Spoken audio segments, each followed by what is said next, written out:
Welcome to our latest podcast designed to help you thrive as a student. With exam season fast approaching, it's the perfect time to start gearing up for success.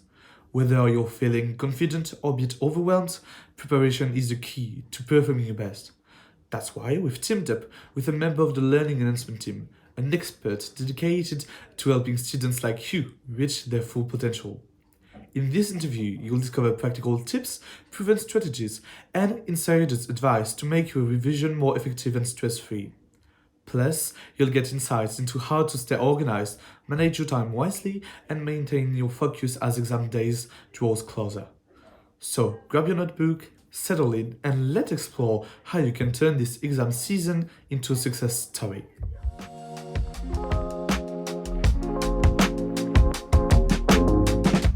So, hello everyone, and thank you, Zoe, for being with us today. Can you introduce yourself a little bit and tell you who you are and who you are working with? Thanks, Valentin. It's a real pleasure to be talking to you today. So I'm Zoe Jones, and I'm a member of the Learning Enhancement Team. We call ourselves LET. So I'm a tutor within that team, and my particular area that I support students with is around academic writing and studying more generally. So that can be things around sort of academic reading, getting organised, and preparing for exams, which is something we're going to talk about today. Yeah, thank you for being here today. The Learning Enhancement Team is, I think, the right person. They are the right person who we want to speak with in terms of exam and when we want to speak of exams and maybe learning also more generally. So my first question would be what advice you can give him for exams? What advice you would give them to students? Yeah, thanks for the question. So first of all, I'd want to find out a little bit about that student's experience of exams to date. So I guess typically if a student came to speak to me about exams, that would be either because they'd had a bad experience previously, or maybe they didn't have much experience of exams, or perhaps they hadn't taken an exam for a while, and so they were feeling a bit nervous about that. I want to find out if they'd had a bad experience, what that was like for them, why they felt it didn't go so well.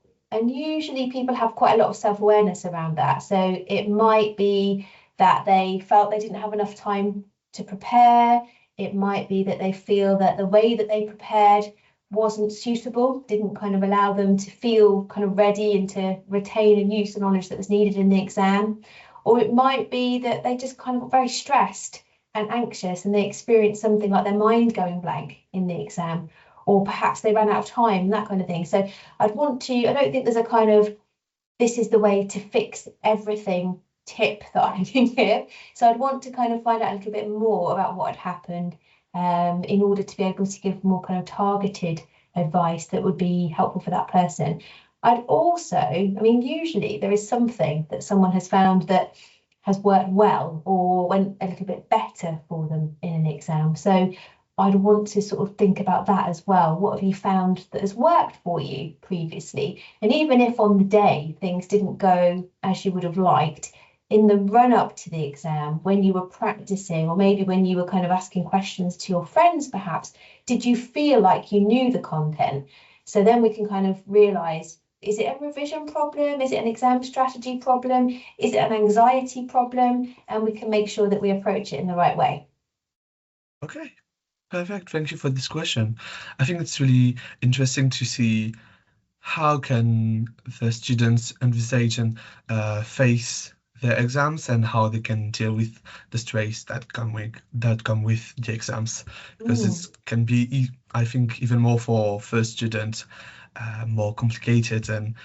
But what was really interesting is the part about what worked well for them, because we often focused on what didn't go well.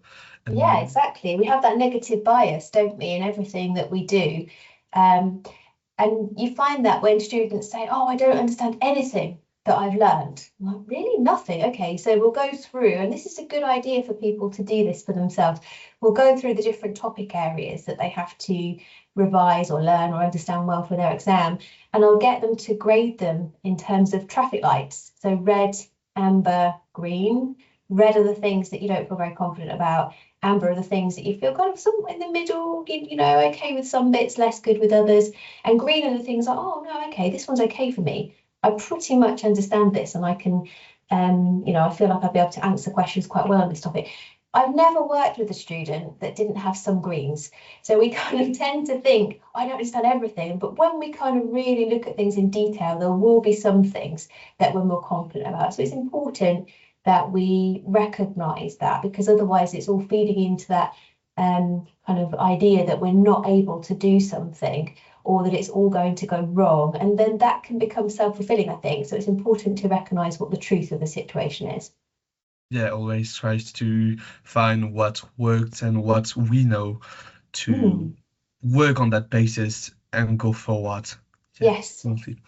that's And right. so my second question would be, what would you do as the learning enhancement team?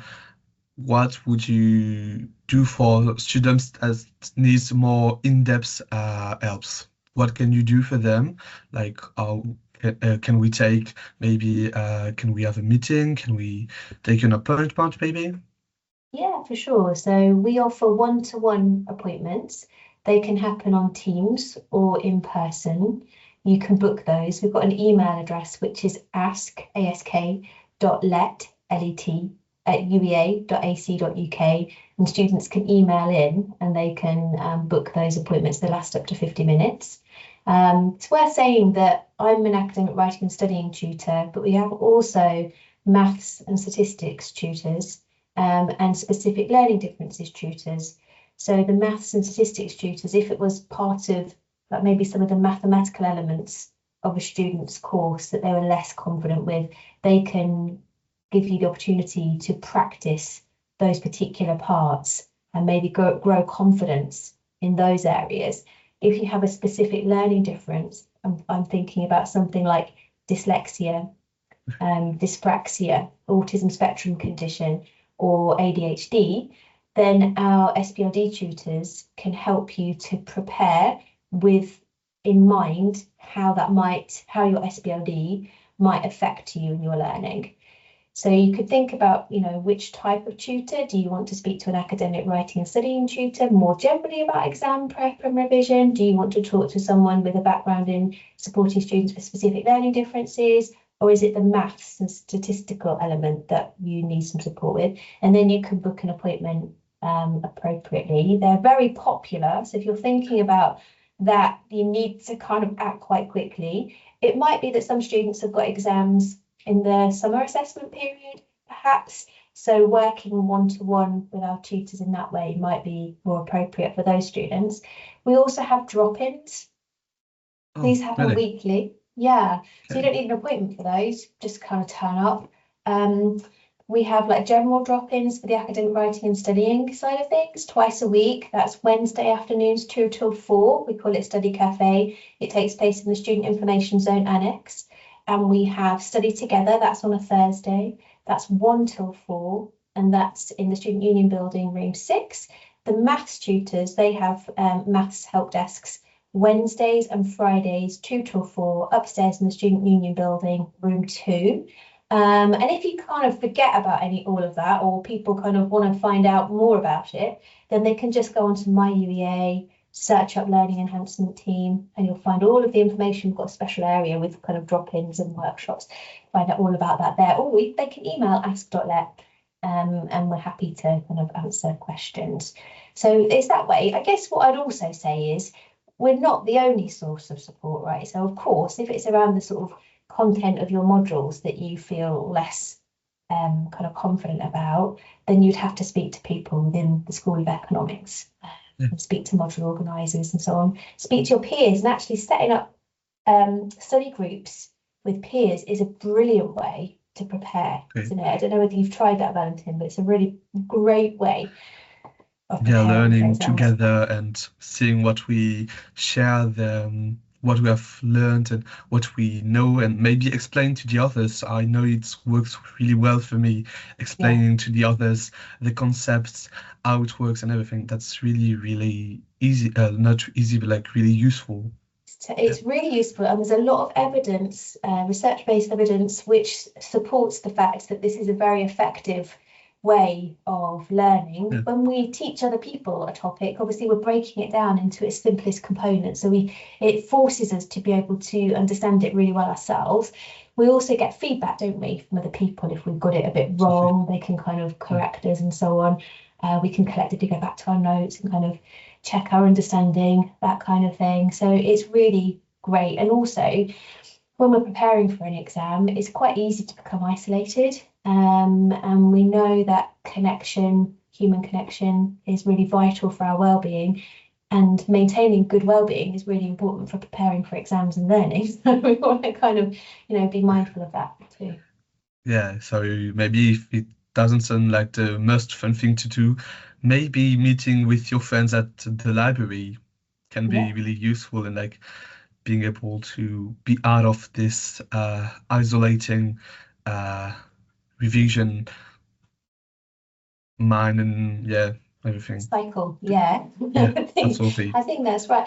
I'm sure people will probably know this, but you can obviously book study rooms in the library as well, like group study spaces and so on. So you can factor that. And then you can encourage each other to take breaks as well, because taking regular breaks is really important when you're preparing for Studying. exams. So Yeah. yeah, you could go for a break together, couldn't you? Go and get a hot chocolate or something like that. When we're having those down times in between revising, our brains will carry on working. They'll carry on kind of organizing information, working out what we need to hold on to and where it fits and what we don't need to hold on to, making space for more learning and so on. So it's important to have those breaks so you can encourage each other and make it, I think, a less painful experience. Yeah, I think breaks are part of the revision process Mm, because you have to learn to sometimes pause, to take a break, to yeah, be able to revise uh, more in depth, things. yeah. And yeah, absolutely. It's definitely more efficient to revise in short bursts, little and often. It's helping us to maintain our focus Mm. on the information. So we're actively engaged with it. We're not becoming passive. So we want to definitely factor in regular breaks. Some people like to use, I don't know whether, have you ever used the Pomodoro technique?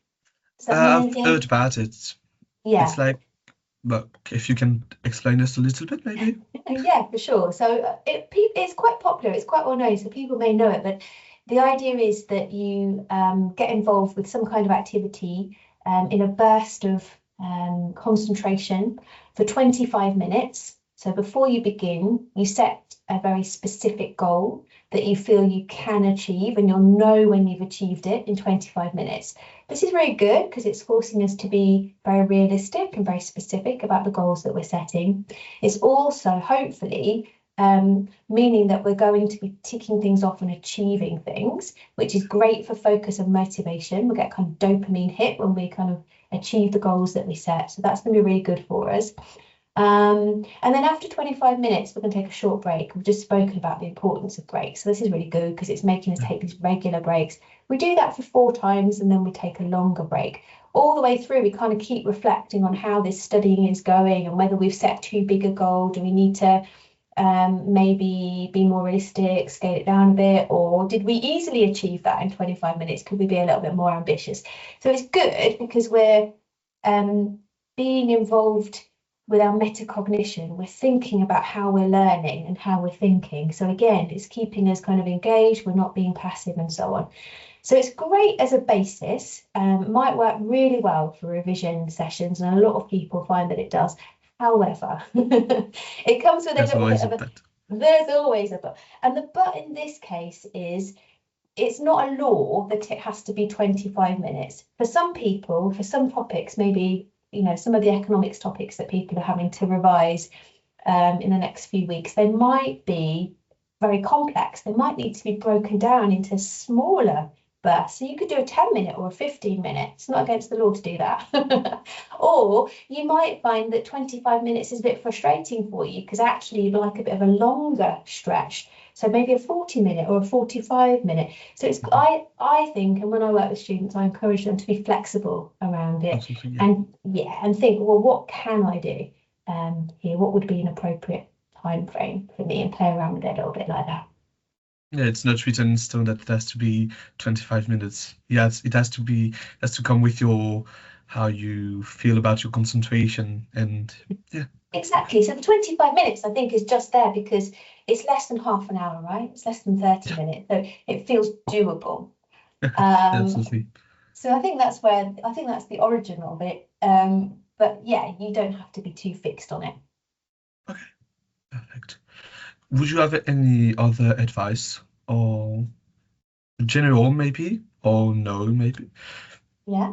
So I think two pieces of advice that I would give. One is, when we are getting nervous about exams, usually that's because it's something that we don't fully know or can't fully predict what it's going to be like. And as humans, we don't like the unknown. So the more that we can take control of the situation and get to find out what that exam is going to be like and prepare ourselves, our minds and our bodies to be in a situation similar to that which will be in the exam, the better.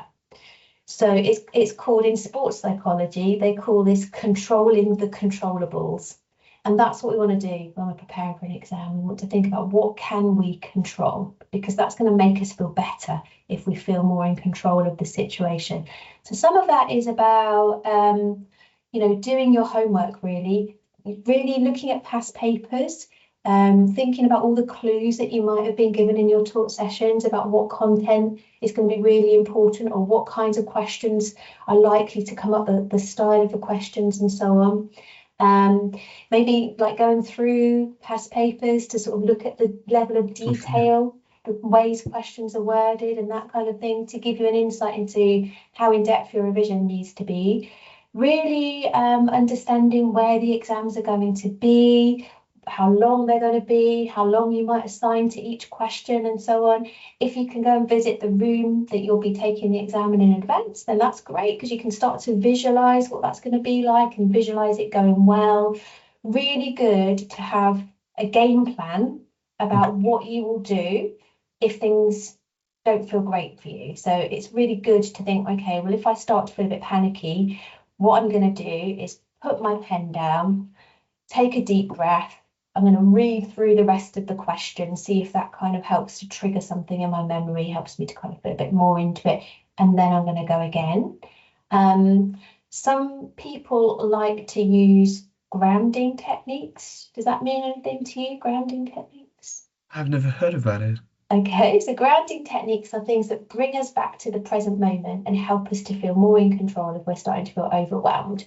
So things like using our breath, relaxing breathing techniques, particularly those where we extend our exhale, that helps us to feel a lot calmer. Or using our senses, like thinking about what we can hear, smell, taste, and so on. These can help to bring us back to the present moment and just help us to calm down a little bit. So that can be really good if we're in an exam situation. Just take a few seconds to bring ourselves back to the present moment, calm down. When we calm down, our brain's going to work better, our memory's going to work better. So we want to be able to do that.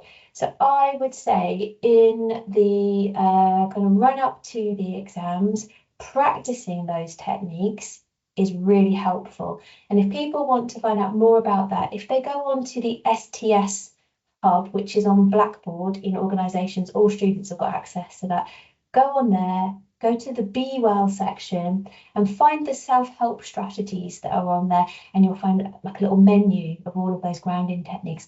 Start practicing them over the holidays, start practicing them. And then if you find yourself kind of spinning out a little bit in the exam, feeling a bit overwhelmed, then you can, use some of these techniques.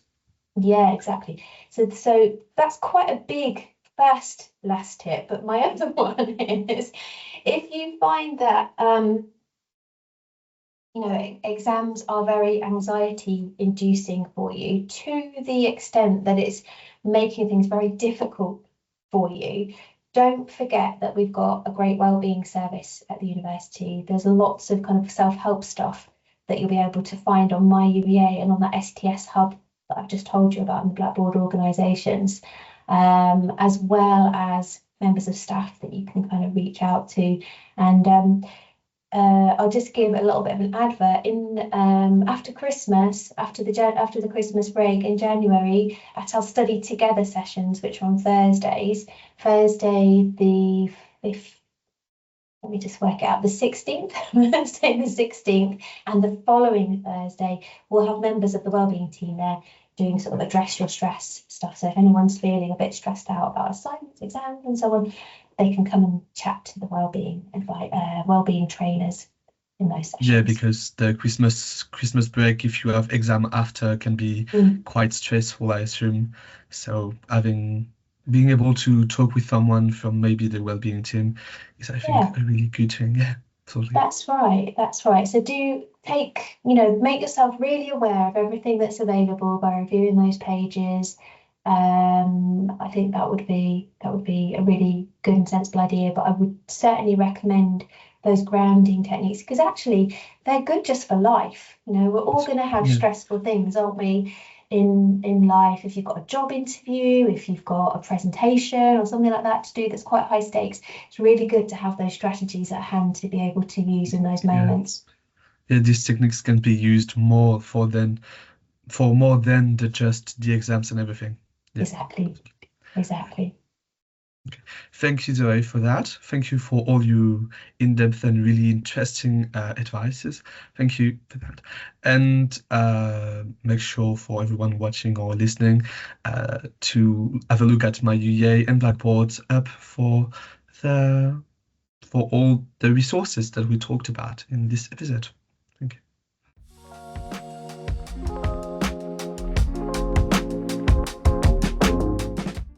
Thank you for listening to this episode of the Norwich Economic Publication Podcast. We hope this interview with a member of the Learning Enhancement Team will be useful in your preparation for the exams, and that you will be able to use the few tips we gave in this podcast to feel better prepared for your incoming assessment. We would also like to know your feelings about the exam period. For that, we've created a little poll on Google Clap. If you would like to participate, you can either access it thanks to the link in the description box below or through the QR code on your screen. If you're watching on YouTube, don't forget to subscribe to the NEP channel for more episodes. If you enjoyed this discussion, give us a like and let us know in the comments if you have any question or suggestion on topics you'd like us to cover in the future. Thanks again for tuning in, and we look forward to bringing you more economic insights next time.